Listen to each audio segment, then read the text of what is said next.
Hello friends, मेरा नाम है सी ए पिंकी गोयल और मैं यहाँ लो सब्जेक्ट के लिए एक सीरीज़ लेकर आई हूँ which will be helpful for C A C P T and B com students. यहाँ हम सारे एक्ट्स कवर करेंगे starting from the Indian contract act 1872। What is a contract? हम डे टू डे लाइफ में बहुत सारे कॉन्ट्रैक्ट करते हैं, अपनी फैमिली में, रिलेटिव्स में, जॉब फ्रंट में, प्रोफेशनल फ्रंट में। हम कुछ खरीदने जाते हैं, सेल करने जाते हैं।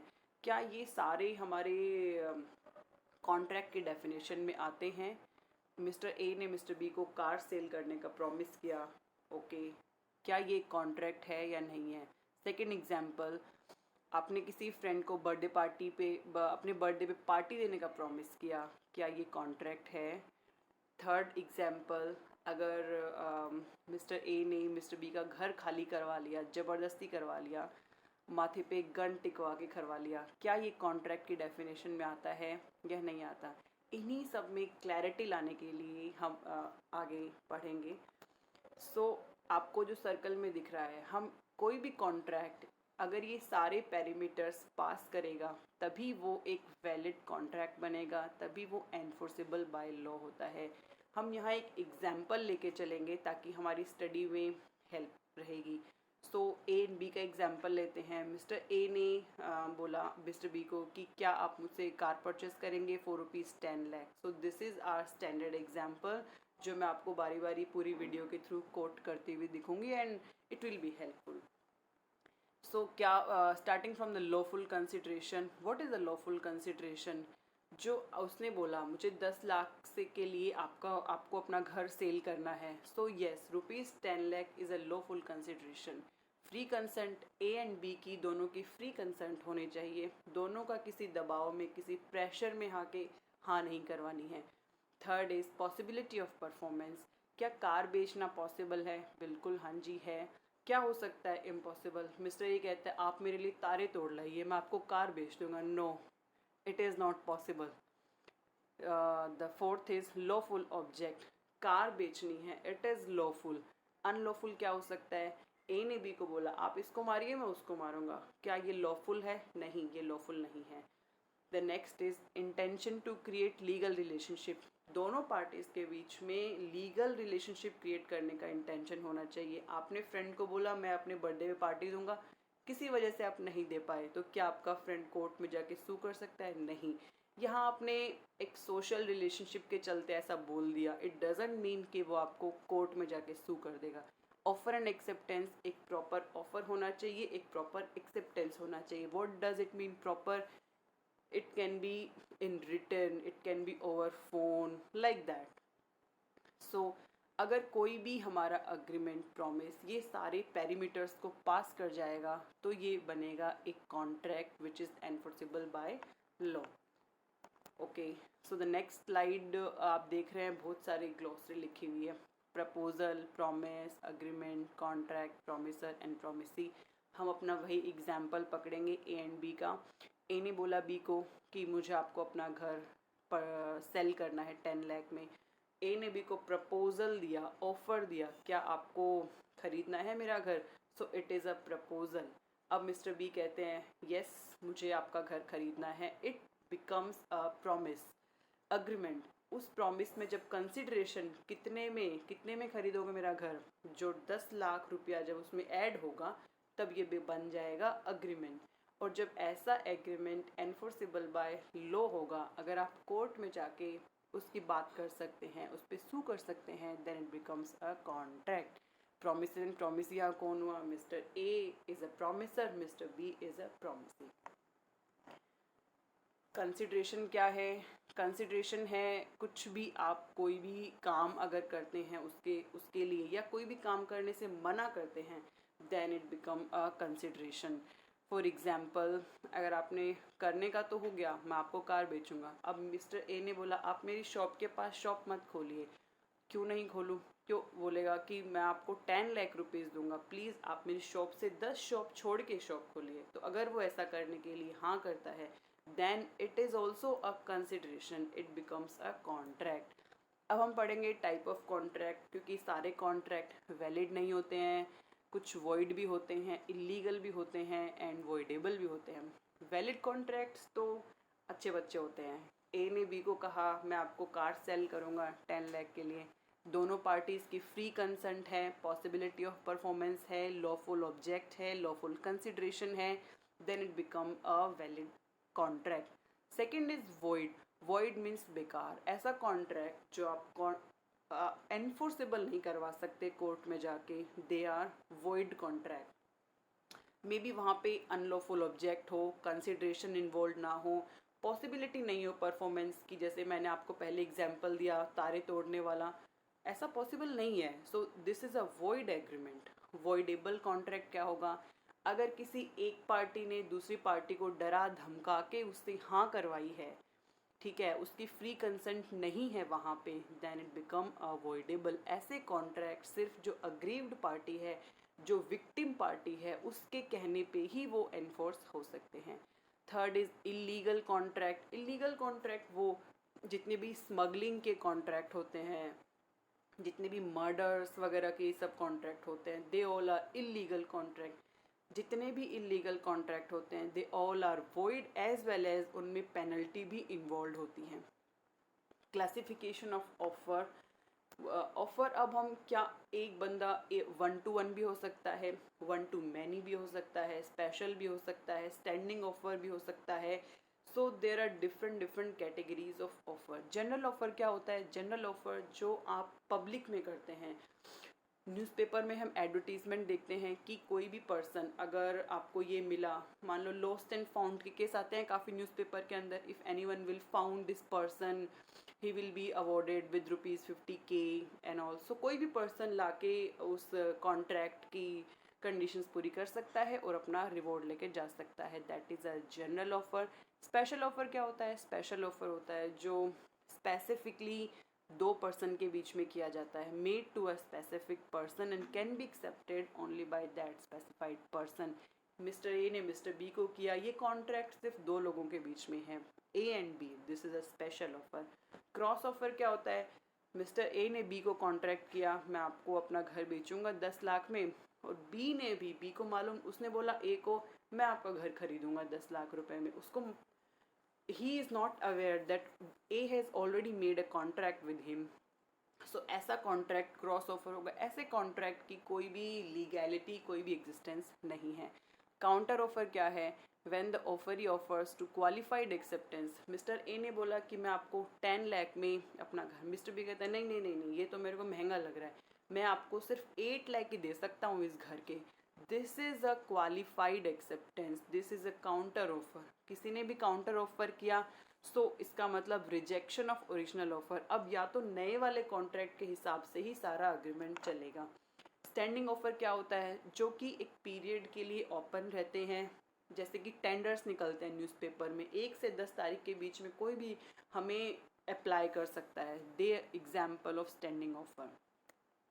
अब हमने पढ़ लिया type of contract, type of offer पढ़ लिया। अब हम देखेंगे कि कम्युनिकेशन कंप्लीट कब मानी जाएगी। कब मिस्टर ए बी कॉल करके बताए, या लेटर लिख के बताए, या कैसे बताए, वो उसको कम्युनिकेट कैसे करे। So first is communication of offer. जब ए बी को ऑफर करेगा तो ये कंप्लीट कब माना जाएगा? जब बी को ये ऑफर मिल जाएगा और उसको समझ आ जाएगा। ऐसा नहीं हो वो कन्नड़ा में लिख रहा है और वो समझ ही नहीं रहा है उसको, ऐसा नहीं होना चाहिए। There should be conscious of mind, मतलब दोनों पार्टीज सेम पेज पे अग्री होनी चाहिए। कम्युनिकेशन ऑफ एक्सेप्टेंस, ए ने बी को ऑफर कर दिया, अब बी की ड्यूटी बनती है ए को रिवर्ट करे कि हाँ मुझे आपका ऑफर एक्सेप्ट है। तो ये कब माना जाएगा? ए के अगेंस्ट माना जाएगा जब बी उसको या तो कॉल करके बताए, या अगर कोई पोस्ट करता है तो पोस्ट उसको कुरियर लगा दे। और एक्सेप्टर के अगेंस्ट जब मिस्टर ए को लेटर मिल गया और उसको समझ में आ गया। Communication of revocation, same way, अगर ए और बी ऑलरेडी किसी कॉन्ट्रैक्ट में है और अब वो किसी भी चीज़ के चलते कॉन्ट्रैक्ट से बाहर आना चाहते हैं, उसको रिवोक करना चाहते हैं, कब कंप्लीट अगर ए उस कॉन्ट्रैक्ट को तोड़ता है तो ए उसको लेटर लिखेगा, जैसे ही उसकी आउट ऑफ रीच हो जाएगा लेटर तो मिस्टर ए के अगेंस्ट वो कंप्लीट मान लिया जाएगा, और मिस्टर बी को जैसे ही लेटर उसको मिल जाएगा, समझ आ जाएगा, तो मिस्टर बी के अगेंस्ट ये कंप्लीट मान लिया जाएगा। Okay, So that was a quick summary of Unit 1 contracts. अब हम इसके क्वेश्चंस करेंगे. सारे क्वेश्चंस जो भी हमने समरी की उसी पे बेस्ड रहेंगे and you guys will really like it. Let's start. First question is, an agreement enforceable by law is a contract, may be possible. Obligation, no. Obligation तो हमने कोई टर्म देखी ही नहीं अभी तक. प्रॉमिस तो है. जब ए ने बी को कोई प्रपोजल दिया, बी ने उसे एक्सेप्ट कर लिया, then it become a promise. Lawful promise. जब प्रॉमिस ही नहीं है तो लॉफुल भी नहीं है. So the right answer is option A, contract. Question number 2, a void agreement is one which is void. हमने देखा वॉइड बेकार, जो कि एनफोर्स नहीं कराए जा सकते किसी भी पार्टीज़ के द्वारा. So the option A is enforceable at the option of both the parties. No. अगर ऐसा होता है तो ऐसे वैलिड कॉन्ट्रैक्ट्स होते हैं. Valid but not enforceable, no. Enforceable at option of one parties, ऐसे तो वॉइडेबल कॉन्ट्रैक्ट्स होते हैं. Not enforceable in court of law. Yes, option D is the right answer. Void agreements are not enforceable in court of law. Question number 3, an agreement which is enforceable by law at the option of one or more parties but not at the option of other party is a valid contract. Valid contract दोनों parties की के and पे enforceable होते हैं. void contract किसी भी parties के and पे एनफोर्सेबल नहीं होते हैं. voidable, yes, can be the answer. Option D, illegal contract. illegal contracts are void, वो enforceable नहीं होते हैं. So the right answer is option C, voidable contract. Question number 4, in case of sorry, in case of illegal agreements, the collateral agreements are. in case of illegal agreements, जब भी कोई illegal agreement होता है, they are void ab initio. तो उसके साथ के जो अलाइड कॉन्ट्रैक्ट्स होते हैं, कोलेट्रल कॉन्ट्रैक्ट्स होते हैं, वो भी void होते हैं. So the right answer is option B, void.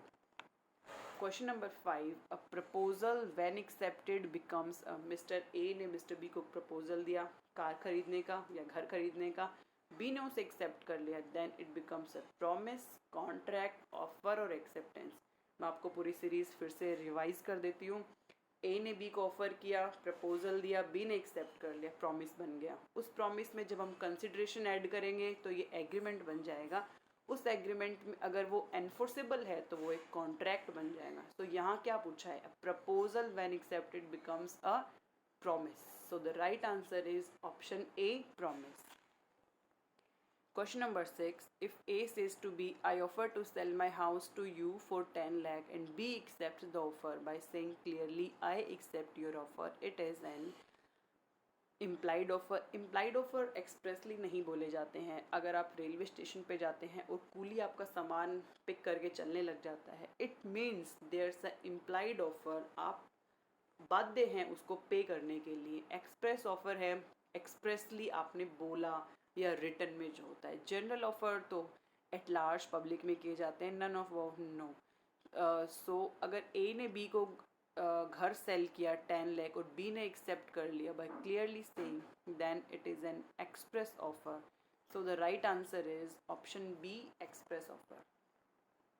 Question number 7, a dress is displayed in showroom with the price tag attached to the dress. A buyer interested in the dress and ready to pay the price mentioned in the tag approach the shopkeeper for purchasing the dress.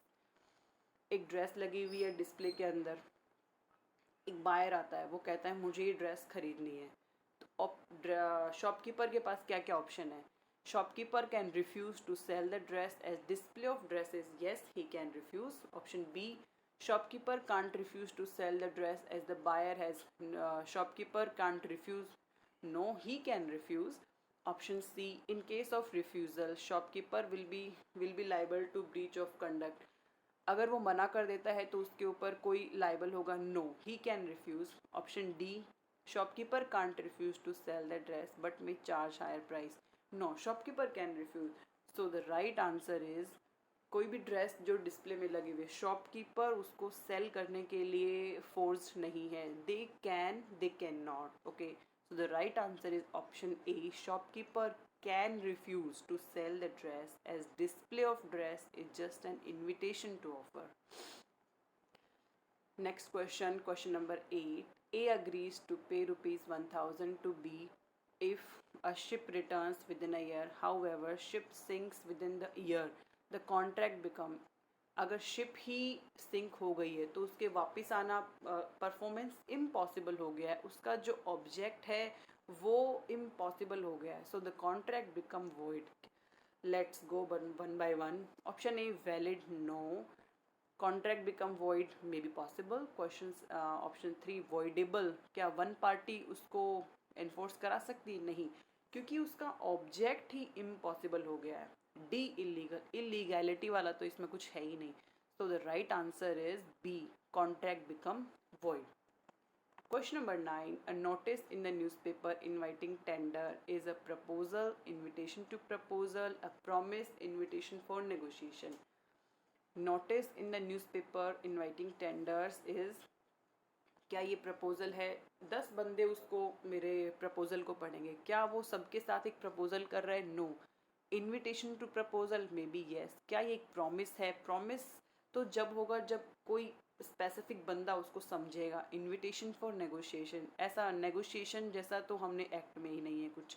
So it is an invitation to proposal. जो it's an invitation to proposal, अगर 10 person उसको अगर negotiate करने आएंगे मेरे पास में proposal के लिए, so with whom the organization find fit, उसके साथ एक प्रपोजल किया जाएगा. So the right answer is option B, an invitation to proposal. Question number 10. A telephonic acceptance is complete when the offer is spoken into the telephone. बस उसने बोल दिया phone में, क्या हो गया? No. Heard but not understood, बोल तो दिया लेकिन नेक्स्ट पर्सन को समझ नहीं आया, क्या फ़ायदा? Heard and understood by the offerer, उसने सुन भी लिया और उसको समझ भी आ गया. Yes. Is received, heard and understood by some other person. No. Other person का हमें कोई मतलब नहीं है. सो टेलीफोनिक में ये होगा जब वो समझ ले फ़ोन पे और उसको जब समझ में आ जाए ऑफरर को, then it becomes complete. Question number 11. A and B agrees to deal in smuggled goods and share the profits. A refuses to give B share of profit in the C. Smuggled goods, illegal काम कर रहे हैं. Illegal काम करेंगे तो आप court में जाके कह सकते हैं क्या कि मेरा हिस्सा नहीं दिया स्मगल्ड गुड्स के अंदर? No way. So B can enforce the agreement? No. जाएगा उसको और जूते पड़ेंगे. B can only claim damage? No. B has no remedy as the contract? Yes. B can enforce the, no no no, enforce नहीं हो सकता. So the right answer is option C, B has no remedy as the contract is illegal. Question number 12. Which one of following is correct? Void agreements are always illegal. No, not possible. Like हो सकता है और नहीं भी हो सकता, लेकिन 100% नहीं होते. Illegal agreements are always void. Yes. Illegal agreements are voidable. No. Illegal agreements by ratified by the parties? No no, कोई भी जस्टिफाई नहीं कर सकता है इलीगल एग्रीमेंट्स को. So the right statement is, जितने भी इलीगल एग्रीमेंट्स होते हैं all are void ab initio. So the right answer is option B, illegal agreements are always void. Question number 13. Avoidable contract is one which can be enforced adoption of aggrieved party? yes, may be possible. Can be enforced at the option of both the parties? No. जब both the parties का होता है, they are valid contract, can't be enforced in court of law. They are void contract और illegal contract courts prohibit. court मना नहीं करती है. Voidable contract. So the right answer is option A. Can be enforced at the option of aggrieved party.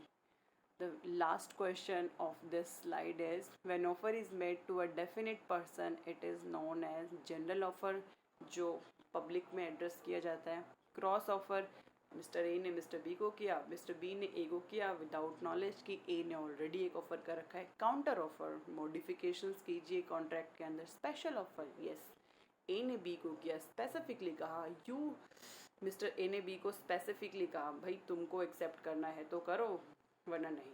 Special offer, that is a special offer. So the right answer is option D, special offer. That's all, friends. That's all for today's class. I hope you enjoyed the learning. If you like the class, please hit the like button, do subscribe my channel and share with your friends. Bye.